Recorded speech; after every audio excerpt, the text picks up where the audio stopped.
Hello everyone and welcome. My name is Arrowfire. Welcome back to another episode of Lookout and Shout. The last one, at least until the final figure gets released, which it has done because it's come out since I've been recording these. Today we are reviewing TFC Toys S-04 Lucifer, their version of a G1, very stylized Cutthroat. Well, it is very much a figure I was looking forward to. The stylized set full of vulture design is very interesting, very eye-catching, and much like with Ripper Snapper before, as I said in the previous review, it was one that really drew me to the set. That jagged design for a vulture really working. Again, with this kind of nice pixelated design, very purple box this time, where the previous designs have been much more of a blue rating. This is pretty good, nevertheless. So again, yes, this is called Lucifer, name for the devil, which considering the combined form is called Satan. You can see the theme they are going for. We have stats on the back. Inside the box comes a collector's card and instructions, weapon and the figure itself, and no combiner accessory because they've all come out by this point. But we do have a bag of screw covers, which I've never opened up and never felt the need to use. Just a reminder, you can get early access to this review and any other review by joining up to my Patreon page. I will say as well, because a lot of people do say this, there are free tiers available and there'll be certain perks depending on a certain tier that you join, but it doesn't necessarily mean it is paid tiers only. There is free access, but there's various level of paying features if you wish to join. I'll put a link in the description below, and thank you very much to all my patrons who have joined up so far. Okay, let's get on with the review, shall we? And here he is in his robot mode. Flipping this guy back and forward, putting him in these robot modes and from the beast mode before it, and I am reminded how much I like this set. It's got such definition on the shoulders, the wingspan, the transformation's actually pretty good, pretty fun, tight ratchets. Again, with this being what I think is the latter release of this set, you just kind of felt improvements were being made. The first two releases of Blot and Sinatwin just felt very empty by comparison, but with Ripper Snapper and this, it is the standout figures of this set, and this is possibly the standout robot mode of this set to date. It's a very good figure. I love the fact that in alt mode, and you'll see more in a second, it cuts more of the yellow figure, the yellow body, whereas in the robot mode it's predominantly green, and it's a very nice green, that kind of almost marshy emerald green. The way the wings fold away, it just folds right. The most fiddly part is the feet of the robot mode into going to be the talons of the beast mode, but I'll show you that more in a second. But overall, this really has a high-end chug feel to it. You feel like you're getting real ratchets, real definition. Yes, it's on the smaller scale, and it's certainly not what I would consider masterpiece, but I really am impressed with what it's produced nevertheless. Let's get in for a closer look. So as you can see, he's holding his gun, oversized as they mostly all are, but it's going to form part of Abominus' gun. I'm not really a fan of it, but you've seen how he holds it, so I'll take it out of the way. The head sculpt is good, still going in for that light piping, but at least light can get through this time. With it, again, just like with Ripper Snapper being the same colour head as it is the faceplate, it can all get a little bit lost, plus the eyes are very narrow. Just kind of feel like definition's getting sunken, but you can see detailing around the nose and the mouth as well, so it's fine enough, but it's something I would like a little bit more of. Love this kind of definition around the chest, those little fins, accents on the side, again, top of the shoulders, some very sharp claws there. The arms are good enough, the hands are very basic and have limited rotation, but they are what they are. And you see the detailing around the legs. Now I think, if I remember rightly, this is how you do it. These orange sections are to be fitted to the back of the floor, and he more or less rests on the back of a set of feet. The break in the ankles doesn't particularly help, so much like this is an issue with beast mode, you're forever trying to reset and get it right. I'm not certain I've got that right. I think I have. Looking at some of the images online, that's how it is meant to look. But of course, the main feature of this guy is his wingspan. Now, this is the configuration it tells you to have, but really you can hold it and fold it in any way that you like. If you want it more pointing upwards, you can do so. If you want it kind of narrowed inwards, you can do so. Fold bits into the side, fold them back, rotate the claws around to suit how you would best want it. It's really up to you how you want to display it. Of course, if you really wanted to sprawl it out, you can even go for full wingspan. Same as what you would get with any dive bomb or any swoop, you can have a full spread out. Again, not many sizes in the collection will allow you to do so, but I love the fact that you can, and it just looks just so natural for the robot mode as it would do for the alt mode. Just to show you some articulation, you've got head rotation all the way around. We'll bump into the shoulders a bit. Can't really look up much, can look down a bit.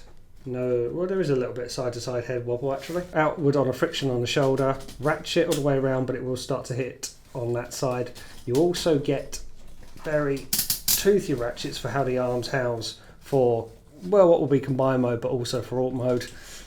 It was the same for Ripper Snapper as well. Bicep rotation, a bit of a double bend at the elbow, but his massive forearms will get in the way. Opening and closing fingers, but they're all molded, so it's no individual finger movements. And wrist rotation. Waist rotation is pretty good, even though the bird beak will bump it away, but it can be moved upward. The hip skirts as well are adjustable to get some clearance. Just a few things to clear out of the way. That's probably the maximum rotation forward. That's not great. Very, very toothy ratchets, and look at the angle of bend you get there. Very strong, very good. Outward on some very tough ratchets as well. There's a lot of tension there for considering he's making an arm. There is posability at the leg, but a lot of it just becomes mistransformed, but you will get rotation sideways, you will get tone tilts down. And an ab crunch as well. It's small, it's hidden, but there's a couple of clicks there, so there is a function to do it. But again, this is going to make up the arm of combined mode.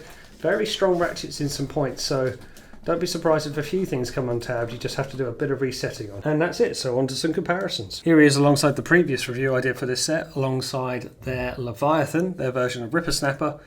These two definitely are a standout for the set. They just look fantastic together, so I can really see when you see this, whilst it might not be the smooth G1, there's enough here to keep you interested, and the stylized look just really captures the essence of what they're going for with these characters. A more recent release with Age of the Prime's Onyx Prime, another winged creature.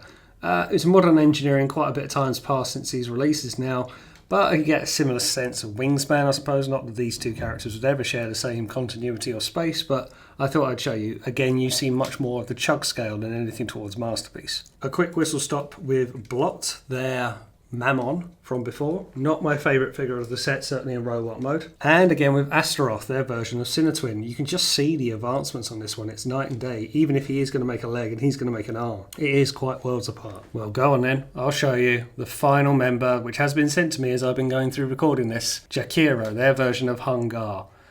That's interesting. It's bigger. I'm giving you a bit of a sneak peek, but here will be the next review, and then finally we will get them combined. Okay, let's get this guy transformed up, shall we? And there he is in his alt mode. A bit of a challenge to get him in the light box and to get him all in shot. Had to fold in the wings. This is again one of the alt modes that really drew me to this set, just like Ripper Snapper before it. This is a very aggressive looking vulture. The purple wings, the sharp jagged edges, really doing the work of an evil Terrorcon vibe. Just what you want it to be. Again, maybe he's never looked this good before. It's a very interesting alt mode, maybe lacking some detailing around the head, and we'll see a bit more of that. The transformation is fair enough, if a little bit confusing around how the tail is formed, but by no means a disaster when you're dealing with this sort of scale. Again, the colours, the magnitude of colours from that kind of almost mustard to a strong amber to a very muted marshy green. Those purples and the highlighted translucent oranges are looking lovely. Even if it is a little bit all over the place, it just adds to that evil vibe, the craziness of it all. Let's get in for a closer look. And firstly, I'll show you his wingspan. That is very good. Again, you know I'm a sucker for it. You will have to kind of keep resetting the ankles, the front of the feet in particular, because there's a lot of weight and it breaks there just naturally. So you can see him teetering. Don't have to do an awful lot, and he will start to go. It's only because the front feet fold up and they don't lock in, and they can easily go down again. So yeah, it's just something to be mindful of. You have to do a little bit of resetting in some ways. You end up putting in his wings to act as standing stabilizers of a sort to kind of give him a bit of balance. I'll show you some of the lack of detailing on the head. I feel the eyes are just that little bit too slender. Going for a mixture of Cybertronian, but also just a little bit too far away. The mouth itself, there's no teeth, there's nothing to suggest that he could fire anything out of there. You've got the nice translucent pieces on the claws, top of the head as well, and on the base of the neck. You see some of the gubbins there. It actually hides away a robot pretty nicely, pretty well. The talons are looking very good, very sharp, feel quite sharp as well. A bit of articulation there at the tail. There's not an awful lot more you can do. Fan out the wings, move it up and down, secondary hinge as well, and rotating back at the tip of the wing. So you can accommodate it to your collection depending how you have everything housed. There's also nice posability of the claws, moving on one hinge rather than individual.